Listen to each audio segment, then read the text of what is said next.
Não conheço do habeas corpus, mas concedo a ordem. Este é o tema e a frase que começa o nosso sábado hoje. Vim aqui no escritório resolver algumas pendências administrativas, tratar de algumas coisinhas menores, finalizar uma peça e aproveitei para tomar ciência antecipada da decisão que nós tivemos ontem à noite no STJ, de relatoria do ministro Reinaldo Fonseca Soares em um habeas corpus feito por nós durante essa semana.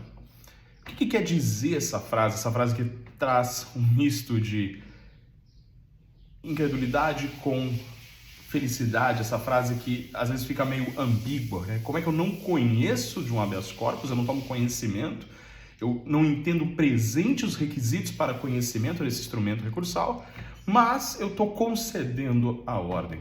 Vamos entender isso um pouquinho.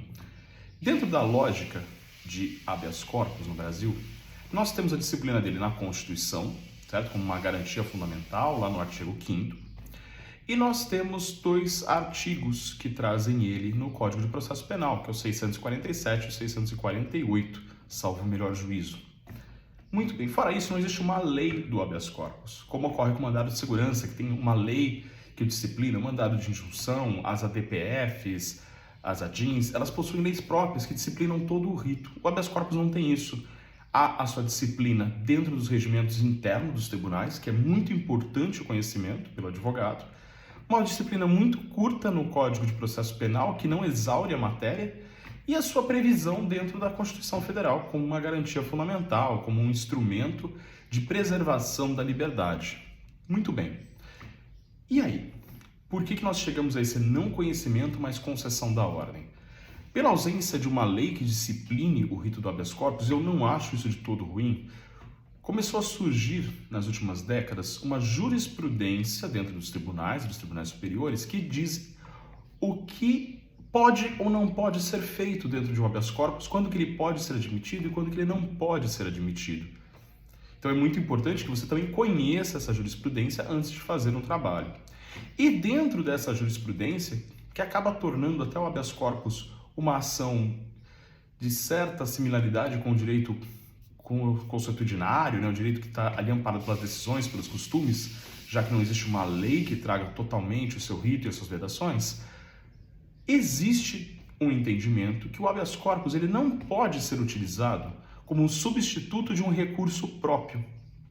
Só que, em determinados casos, se a ilegalidade que enseja a impetração daquele habeas corpus for gritante, superar um mero inconformismo da parte, ele deve ser concedido, deve e pode ser concedido de ofício por aquele ministro, aquele desembargador que toma conhecimento do habeas.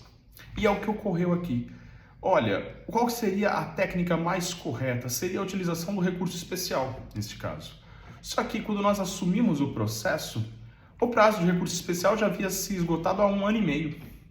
O que você faz? Você entra com uma revisão criminal para determinadas matérias, mas nesse ponto havia um tema de dosimetria da pena que era flagrantemente ilegal.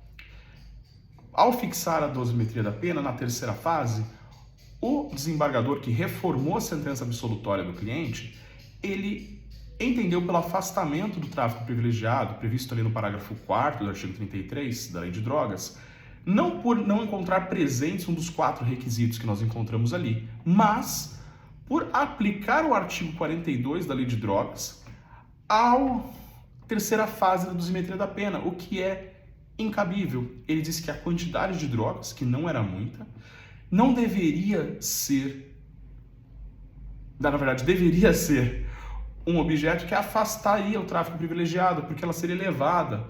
E tão somente isso, ele disse que haveria uma preponderância do artigo 42 sobre os requisitos do artigo 33, parágrafo 4º da Lei de Drogas.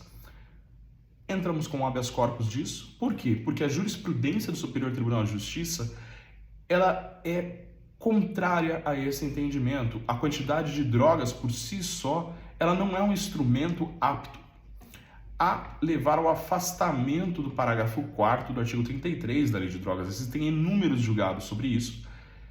ela sozinha não serve para isso. Não pode haver esse entendimento. É necessária a existência de outros elementos que não existiam nesse caso. Não havia balança, não haviam cadernos de anotações, não havia telefone celular apreendido, não havia computador, não havia nada que dissesse que aquelas 100 gramas de cannabis sativa seriam destinadas ao tráfico de drogas e não ao consumo pessoal. Então, por isso, detalhe, o réu estava condenado a 5 anos e meio, em regime inicial fechado. Entramos com o habeas corpus e foi reconhecida essa ilegalidade, apesar de não conhecido, porque o recurso próprio seria o recurso especial. Então, quando nós lemos ou ouvimos essa frase, olha, ele não foi conhecido. Não foi conhecido porque, naquele caso, há uma vedação ao manejo do habeas corpus. Por exemplo, ele foi usado como um sucedâneo de revisão criminal, foi usado como uma substituição ao recurso especial, como uma substituição a um recurso ordinário constitucional, foi usado para recorrer de uma decisão que negou uma liminar. Então, naquele caso, não é admitida a utilização de habeas corpus, mas, contudo, todavia, entretanto, a ordem é concedida porque a ilegalidade é gritante. Fica aqui uma reflexão: se o habeas corpus ele é um instrumento para combater uma ilegalidade, exigir essa formalidade, ou seja, situações em que processualmente ele não seria cabível, é atentar contra a própria natureza do habeas corpus. Entendo que o mais correto a se admitir na jurisprudência, nestes casos, seria o conhecimento do habeas corpus e o seu provimento, a concessão da ordem. Porque o habeas corpus foi conhecido porque existe uma ilegalidade, mas aqui ele não é conhecido porque impõe-se um requisito procedimental que não consta de lei, consta da jurisprudência. É uma reflexão interessante de se fazer, uma crítica interessante, porque ele fica uma situação dúbia. Olha, não foi preenchido o requisito processual, que não consta de lugar nenhum, mas há uma ilegalidade gritante que ela precisa ser combatida. Se há uma ilegalidade gritante, há motivo para o habeas corpus. Espero que vocês tenham aprendido alguma coisa. Se vocês gostaram, compartilhem com os amigos. Não deixem de divulgar e espalhar conhecimento. Um bom final de semana a todos.